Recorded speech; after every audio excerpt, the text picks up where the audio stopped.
Big Boss Malayalam season 6ൻ്റെ live update ആണ്. ലൈവിൽ അഭിഷേക്, ജാസ്മിൻ, മുടിയൻ ഇവർ 3 പേരും കൂടെ സംസാരിക്കുകയാണ്. ഇന്നലെ രാത്രിയിൽ ഒരു ചർച്ച നടന്നിരുന്നു. ആ ചർച്ചയുടെ ബാക്കി ഭാഗമായിട്ടാണ് സംസാരിക്കുന്നത്. ഇന്നലെ രാത്രി സംസാരിച്ചത് ഇങ്ങനെയാണ്. പണപ്പെട്ടിയുടെ സംഭവം തന്നെയാണ് സംസാരിക്കുന്നത്. പണപ്പെട്ടിയെക്കുറിച്ച് സംസാരിക്കുന്ന സ്ഥലത്ത് സായി ചോദിക്കുന്നുണ്ട് ജാസ്മിനോട്, നീ പണപ്പെട്ടി വന്നാൽ എടുക്കുമോ എന്ന്.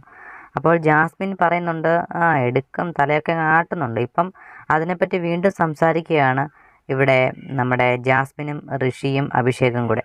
അപ്പോൾ ഇന്നലെ സായിയോട് ഓൾറെഡി ജാസ്മിൻ പറഞ്ഞിരുന്നു പണപ്പെട്ടി വന്നാൽ എടുക്കും എന്നുള്ള രീതിയിൽ തലയൊക്കെ ആട്ടിയിരുന്നു. അപ്പോൾ ഇന്ന് ജാസ്മിനോട് ഋഷി ചോദിക്കുന്നുണ്ട് പണപ്പെട്ടി വന്നാൽ എടുക്കുമെന്നൊക്കെ.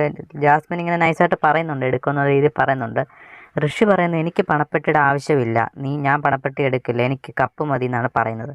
അപ്പോൾ ഋഷിക്ക് എന്തോ ഒരു കോൺഫിഡൻറ്റ് വന്നിട്ടുണ്ട്, കാരണം കപ്പടിക്കും, അത്രയും സപ്പോർട്ടുണ്ട്, ഇത്ര നാൾ നോമിനേഷൻ ഒന്നും പോയില്ല, അൻസിബയുടെ സപ്പോർട്ടൂടെ കിട്ടും എന്നുള്ള ധാരണയിലൊക്കെ ആയിരിക്കും. എന്തായാലും ഋഷിക്കൊരു വിശ്വാസമുണ്ട് കിട്ടുമെന്നുള്ളത്. അതുകൊണ്ട് ഋഷി കപ്പടിക്കാൻ വേണ്ടി നോക്കി നിൽക്കുകയാണ്. അഭിഷേക് പണപ്പെട്ടി എടുക്കുമെന്നോ ഇല്ലെന്നോ പറയുന്നില്ല. അഭിഷേക് പറയുന്നത് ഓരോരുത്തർക്കും ഓരോരോ ആവശ്യങ്ങളല്ലേ, അതനുസരിച്ച് എടുക്കുന്നവർ എടുക്കട്ടെ എന്ന രീതിയിലാണ് അഭിഷേക് സംസാരിക്കുന്നത്.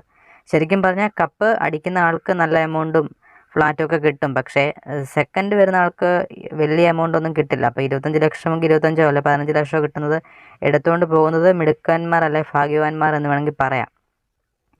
അപ്പോൾ നിങ്ങളുടെ അഭിപ്രായം ഇതിനെ പറ്റിയുള്ളത് കമൻറ്റായി രേഖപ്പെടുത്തുക. കൂടുതൽ ബിഗ് ബോസ് വാർത്തകൾ ഉടനടി അറിയാനായിട്ട് നമ്മുടെ ചാനൽ മറക്കാതെ സബ്സ്ക്രൈബ് ചെയ്ത് വെച്ചു.